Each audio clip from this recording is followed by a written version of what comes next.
Bijie city was one of the areas most severely affected by rocky desertification in southwest China's Guizhou province. In recent years, the city has been striving to balance ecology protection and economic growth.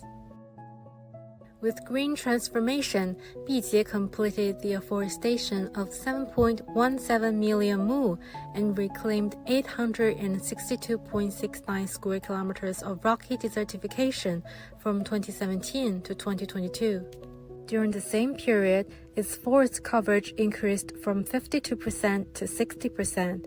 With the improvement of natural environment, people in Bijie's villages have also found new ways to live a better life. By introducing companies and establishing cooperatives to drive local industries such as planting edible mushrooms and traditional Chinese medicinal herbs, Nanyong County of Bijie City is gradually turning green into gold. 整理一下种的这种中国菜呢，它接近于原生态，空气质量比较好，通透性也比较好，病虫害的发病率就降低了。整理一下这个草，它就比较少，就节约了我们这个工资这个投资成本。因为这个林地呢，它达到这个75%到85%这个遮阴度呢，就不需要搭建大棚或者遮阳网。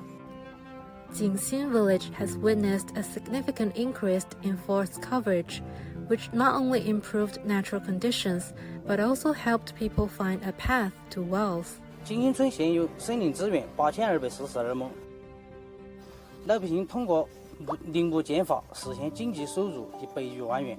Relying on the unique resource advantages, Fangzhou town has witnessed quality rural development by developing various industries. 我们汽车产业是从2021年7月份开始养殖的，现在规模呢已经达到将近400亩，起劲化，海拔在1800米左右，还是很适合这个产业这个养殖的。我们这个的家庭林产业化现在流转的土地种植了这个很多种景观林，还拥有一个生态农庄。现在运营情况的话也是很良好的，每年像这边农户提供的这个临时就业人次的话，可以达到6500人左右。Today, Guizhou boasts forest coverage of over 62%. The annual per capita net income of people lifted out of poverty reached 13,200 yuan, according to official data.